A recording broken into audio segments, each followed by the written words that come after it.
নমস্কার, আমি ডায়েটিশিয়ান শ্রেয়া চক্রবর্তী। একটা বিষয় নিয়ে আজকে আলোচনা করতে এলাম। সেটা হচ্ছে ফ্যাট। এই কথাটা শুনলে আমরা রিলেট করে ফেলি একজন মানুষ যদি মোটা হয় তার সাথে। কিন্তু আপনারা এটা হয়তো সবাই জানেন, আমাদের মেজর যে নিউট্রিয়েন্টসের মধ্যে যে ম্যাক্রোনিউট্রিয়েন্টস যদি আমরা বলি, সেই নিউট্রিয়েন্টের মধ্যে কিন্তু একটা মেন পার্ট হচ্ছে ফ্যাট। আর এই ফ্যাটের সাথে মিলে থাকে কার্বোহাইড্রেট, প্রোটিন। তাহলে এই ফ্যাটের সাথে কিন্তু আপনারা যে একজন মোটা পার্সনকে রিলেট করবেন না। এই ফ্যাট হচ্ছে খুবই জরুরি, এটা আমাদের শত্রু নয়।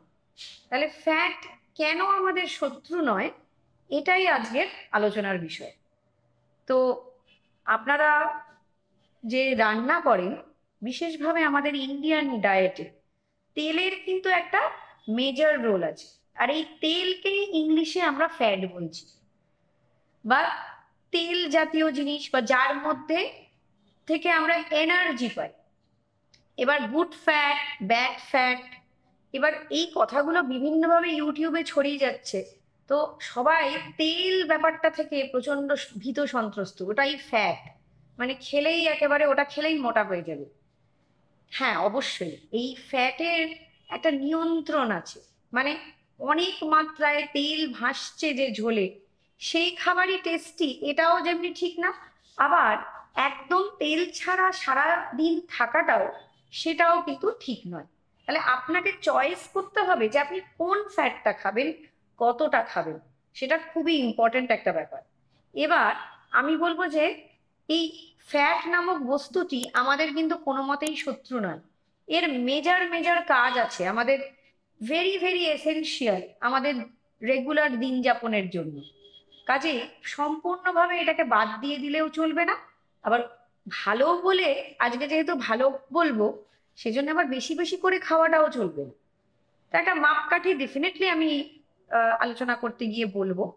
তো ফ্যাট আমাদের শত্রু নয় কেন? আমাদের রেগুলার সার্ভাইভালের জন্য কিন্তু ফ্যাট খুবই ইম্পর্টেন্ট। এটা আমাদের শরীরের কোষের, সেলের যে মেমব্রেন হয়, সেটাকে তৈরি করতে সাহায্য করে। তাছাড়া হরমোনাল ফাংশনেও অনেকটা হেল্প করে, স্পেশালি সেক্সুয়াল হরমোন। এই ফ্যাট কিন্তু আমাদের স্কিনকে ভালো রাখতে সাহায্য করে। এই ফ্যাট, দেখা গেছে এই যে ভিটামিন আছে, যে ফ্যাট সলিউবল ভিটামিনগুলো ADE, যেগুলো বিভিন্ন খাবার থেকে আমরা পাই, তো সেইগুলোকে কিন্তু আমাদের শরীরে অ্যাবজর্ব করতে সাহায্য করে। আপনি সারাদিনে তেল খাচ্ছেন না, তাহলে এই ভিটামিনগুলো কিন্তু অ্যাবজর্পশন হবে না। তাহলে ওই খাবারগুলো খেলেও কিন্তু আপনার শরীরে তাতে কোনো কার্যকরী হবে না। কাজেই বুঝতে পারছেন যে ফ্যাটের কত বড় একটা রোল আছে। এছাড়াও একটা এনার্জিও প্রদান করে, এই সেলকে যে রেগুলার উজ্জীবিত করতেও সাহায্য করে, যাতে আমরা কাজ করতে আমরা এনার্জি পাই। এছাড়া অবশ্যই দেখা গেছে এই ফ্যাট আমাদের, যদি আমরা একটু খাই, তাহলে দেখা গেছে আমাদের পেটটা অনেকক্ষণ ভরে থাকতে সাহায্য করে। বারবার যে সুগার ক্রেভিং, এগুলো কিন্তু হয় না। রাতে উঠে উঠে স্ন্যাকিং করার ইচ্ছা, এগুলো কিন্তু হয় না যদি আমরা ঠিক মাত্রায় ফ্যাট বা অয়েল ইনটেক করি, বা ফ্যাটি কোনো সাবস্টেন্স, কোনো খাবার আমরা ইনটেক করি। এবার আমি বলবো কত রকমের ফ্যাট হতে পারে। ফার্স্টেই যেটা খুব ভালো আমাদের শরীরের জন্য, যেটা হার্ট হেলথকে ভালো রাখে, অ্যান্টি ইনফ্লামেটরি, মানে শরীরের ব্যথা, ইনফ্লামেশন, সেগুলোকে অনেকটা কম করতে সাহায্য করে, সেগুলো হচ্ছে আনস্যাচুরেটেড ফ্যাট। এগুলো আমরা মেনলি পাই হচ্ছে অলিভ অয়েল, এবার হচ্ছে ফিশ থেকে আমরা পাই। তাছাড়া অনেক নাটস থেকে আমরা পাই, যার মধ্যে গুড ফ্যাট এগুলোকে বলা হয়। এগুলো অনেক ক্ষেত্রেই দেখা গেছে শরীরের জন্য ভালো। আর একটা এখন ফল খুবই ইম্পর্টেন্ট হয়ে গেছে, অ্যাভোকাডো। এটার মধ্যেও কিন্তু আনস্যাচুরেটেড ফ্যাট থাকে, গুড ফ্যাট। আরেক রকম ফ্যাট কি, এগুলো আমরা খেয়েই থাকি, কিন্তু মডারেশনে খেতে হবে, কম করে খেতে হবে। সেটা হচ্ছে ঘি, বাটার, এইগুলো হচ্ছে চিজ, এগুলো হচ্ছে স্যাচুরেটেড ফ্যাট। তাই এইগুলো একটু মডারেশনে খেতে হবে। আর যেটা একদমই খাওয়া ঠিক নয়, যেটা হচ্ছে ট্রান্স ফ্যাট, যেগুলো কিন্তু শরীরের জন্য একদমই ভালো না। ক্যান্সার প্রডিউসিং এ হতে পারে, ইনফ্লামেশন ক্রিয়েট করে।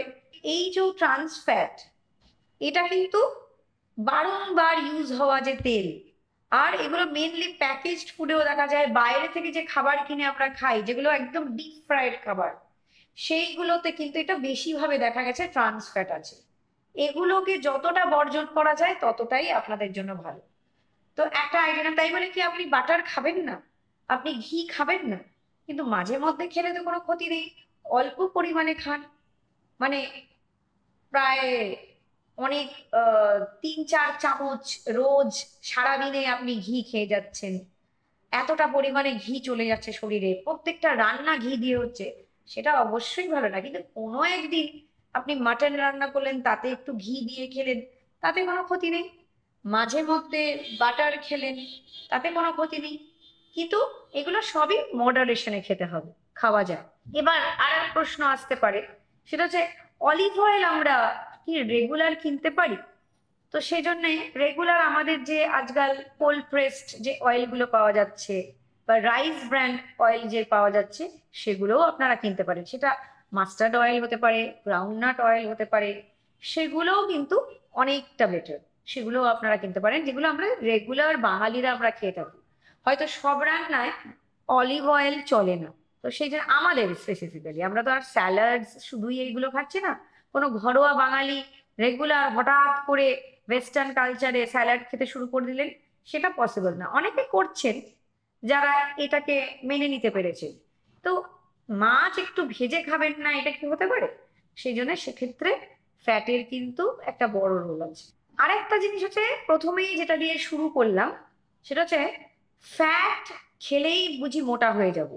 মানে একটু ব্রাশ অফ অয়েলে, যেটা আজকাল এয়ার ফ্রায়ারেরও অনেক ক্ষেত্রে হচ্ছে, অনেকেই আজকাল এয়ার ফ্রায়ারে ট্রান্সফার হচ্ছে, কিন্তু তেল কিন্তু ওখানেও লাগছে।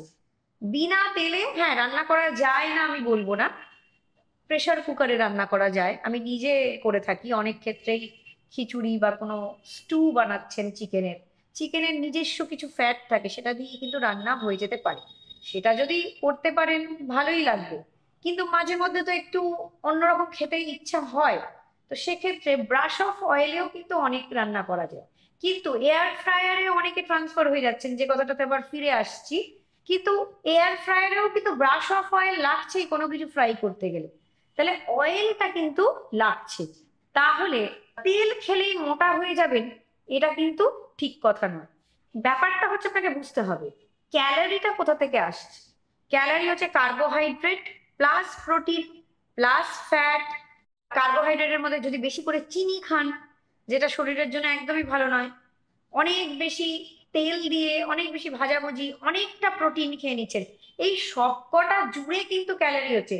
শুধু ফ্যাট থেকে একটা ক্যালোরি এলে কিন্তু আপনি মোটা হয়ে যাবেন না। তাই ক্যালোরি কাউন্টিংটা বেশি মানে খুবই ইম্পর্টেন্ট একটা পার্ট। ক্যালোরিটা আমার কত আসছে সারাদিন, বা প্রত্যেকটা খাবারে আমি কত ক্যালোরি পাচ্ছি, আপনি কিন্তু রেগুলার গুনে গুনে খেতে পারবেন না, কিন্তু একটা মানে অল্প কম বেশি একটা আইডিয়া করে তো খেতে পারবেন।